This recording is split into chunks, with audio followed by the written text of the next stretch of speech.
Weight loss injections have been making headlines and trending all over social media. But for many people unfamiliar with these treatments, an online search often turns up overly clinical explanations, or worse, misleading anecdotes and uninformed, biased opinions from both supporters and critics. To give you a more personal, real-life perspective on what it's actually like to be on weight loss injections, I'd like you to meet Steve.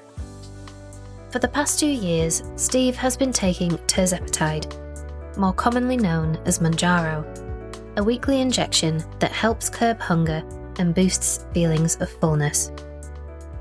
Steve is 58 years old and has spent most of his working life in healthcare, and now even part owns a private GP business, so he really knows the industry inside out.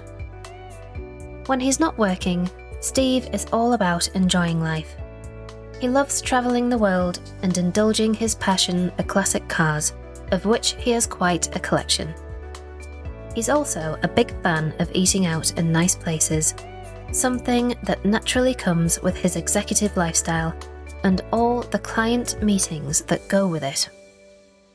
It was precisely those client dinners and business lunches that started his journey with weight loss medicine. I'll let Steve share more in his own words about how his journey with weight loss treatment began, what day-to-day life on them is really like, and the impact it's had on his life. Steve, tell me, how did all those fancy meals and client dinners end up leading you to weight loss injections? So I suppose for me, I've lived that typical executive lifestyle. So eating badly, working very long hours, eating dinners out with customers and clients, which is very interesting. And I always say this, and people never quite get it, is if you take someone out for dinner, a customer, a client, a business associate, you get given a menu, and the first thing you say is, what do you want? The person you're taking out will always say, oh, what are you having? Now, at this point, it's really interesting, because at this point, I'm thinking, I want to eat healthily. I could really do with just having a salad. However, if I say I'm having a salad or a sandwich, the other person is going to say, I'll have a salad or a sandwich. They're then going to go home or speak to someone else and say, oh, Steve took me out for dinner, and guess what? He bought me a salad. Whereas they're expecting a bigger meal or a 3-course meal or a dessert or a glass of wine. So it's not an excuse for eating badly, but it's definitely all part of the lifestyle of eating out and eating rich food and eating good food. So over a number of years, weight continued to build, exercise became less, and as you get older, the weight just creeps on, till the point where you're having to buy new trousers, new clothes, etc., etc. And it was at that point that I thought, let's have a bit of a look about this research. Let's see what's going on in this whole weight management field. A couple of health things as well. I had a hiatus hernia. The valve at the top of your stomach doesn't close properly. So you get like acid reflux and a lot of indigestion and things, and certainly around rich foods. So you take omeprazole to stop that, but you're not really solving the problem. But since losing weight, that's disappeared. So these weight loss injections have had a positive impact on your health beyond simply helping you shed pounds. Yeah, and I suppose that's where it comes on to my weight journey as such. So very much interested in the science. So it was about, how does this work? How does this affect you? How can something that you jab, in your thigh, how's that going to lose weight? So I started off, and one thing I would say absolutely essential for anyone who's going to do this is you've got to do it in stages, and you've got to do it managed. People say to me, oh, Steve, you've lost loads of weight. How have you done it? And I say, fat jabs. Weight management injections. And it's very interesting because there's 2 responses always. One is that's cheating, first response. And I think that's a great response. And I'll say, right, take that on board. Is it really cheating though? Or is it enabling? I see the fat jabs have enabled me to get healthier and lose weight. And my argument back is, if you've got a headache and you take paracetamol, is that cheating, or is it using science to fix your problem? And it's an argument, people can't win on, because if I said you're taking paracetamol for a headache, you fix a problem using the science. So I'm using the science to help me live a healthier lifestyle. That's one conversation point back. The second one, which is another one, is what are the side effects? So for me, I've heard really bad stories about side effects. I've spoke to people who've had really bad side effects, but each person I've spoke to that had bad side effects have not done it in a managed way. So they bought it from an online supplier. They've gone on at 2.5 milligram first dose. Oh, this is great. I'll whack it up to 10 milligram or 12 or 15. So again, not managed. So I've definitely done it, I would say probably 2 to 3 months at a time before I stepped up the dose. And I'm actually now stepping down the dose. So what I've done is probably 2 to 3 months to go up from 2.5 to get me to the highest level. No side effects. And now I'm going backwards. So I'm doing 2 months at a time to go back from 15 to 12.5 to 10 to 7.5 to 5, and I think 2.5. So it'll take me another 6 months to come off. And at that point, we'll then see, is that the right approach or not for me? So your goal now is to come off the weight loss treatment gradually and in a managed way. So you feel that taking this careful approach does help you avoid any side effects. And just as you slowly increased your dose at the start, you're now planning to taper it down just as gradually. That's exactly my plan. That's the way I'm doing it. So far, I got to I was 92 kilos. I'm now 70 kilos, 70, 71. And coming down, I'm not losing more weight, but I'm staying roughly the same. So I'm not putting weight on, and I'm reducing the dose every couple of months, and staying roughly within a kilo of where I've got to. That's my route. That's what I'm doing. It appears to be working. Did your first discussion about weight loss injections happen with your doctor, or was it another healthcare professional? It was a private GP. I also had a dietitian consultant as well. And had you tried other approaches to managing your weight before exploring weight loss treatment? Over years, I've tried different ways of dieting and everything else, but not really done anything seriously until this point. What were your perceptions of weight loss treatment before you started? What did you think about them at the time, and did you have any hesitations or concerns going into it? No, it was all about the science. So it was all trying to understand the science behind it. And I think that's what intrigued me. How does this work? How does it affect you? How does it stop you eating? How do you lose weight? So it's all around. I was more interested in the science than anything else. You do feel full, so you have zero desire to snack, and you just feel full. What were some of the first differences you noticed after starting the injections, and how soon did you begin to feel these effects? Probably about 2 or 3 weeks.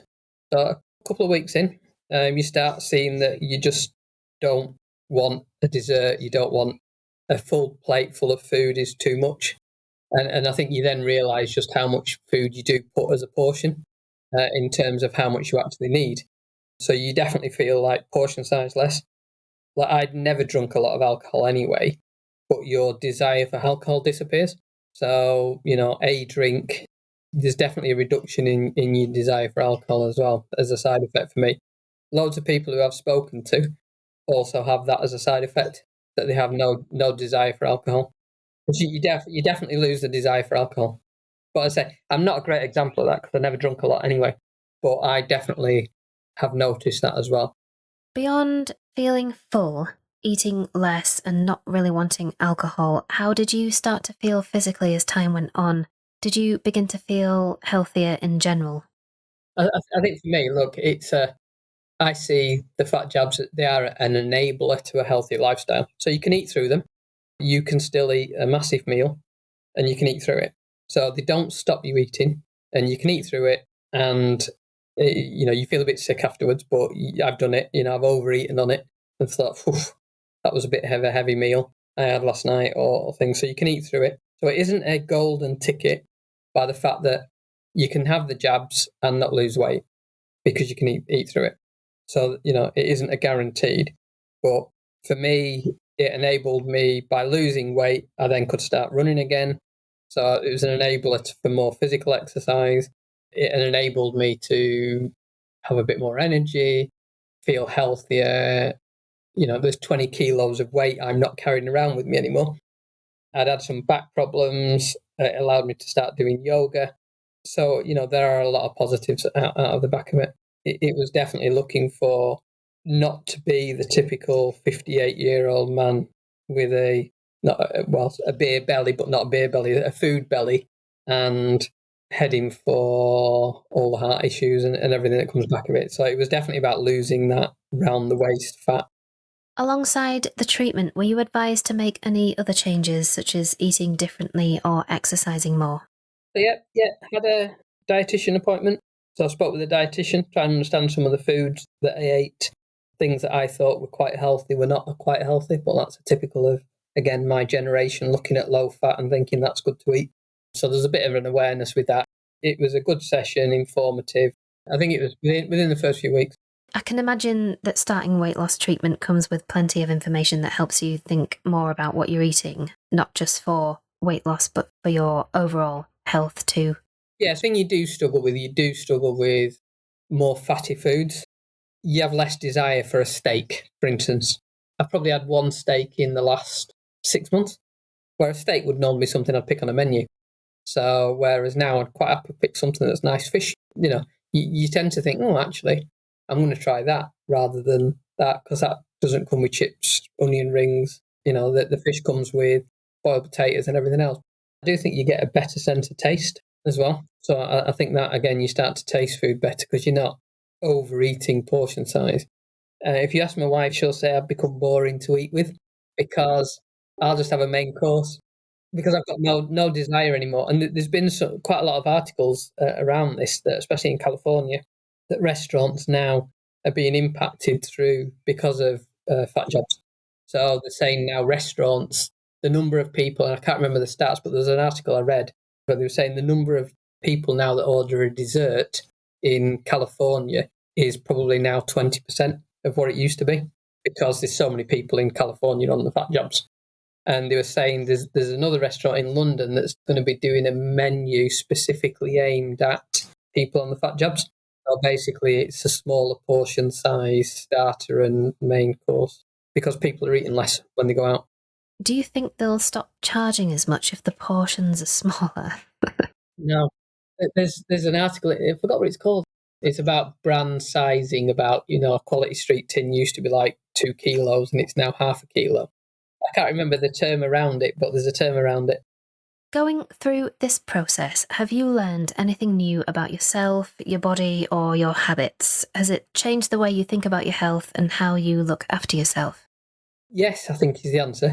And I think one of the things is that you don't realise how much food you eat. So definitely from portion sizes, without a shadow of a doubt, I was definitely putting far too much food on my plate in terms of what I actually needed. And finally, what would you say to someone who's thinking about weight loss options, such as injections, but feels a bit unsure or nervous about looking into it and opening up to healthcare professionals or even just the people around them? So I would highly, highly recommend it, but very much in a controlled way. For me, it has to be doctor-led, consult-led. Don't prescribe yourself and go for it, because it definitely works.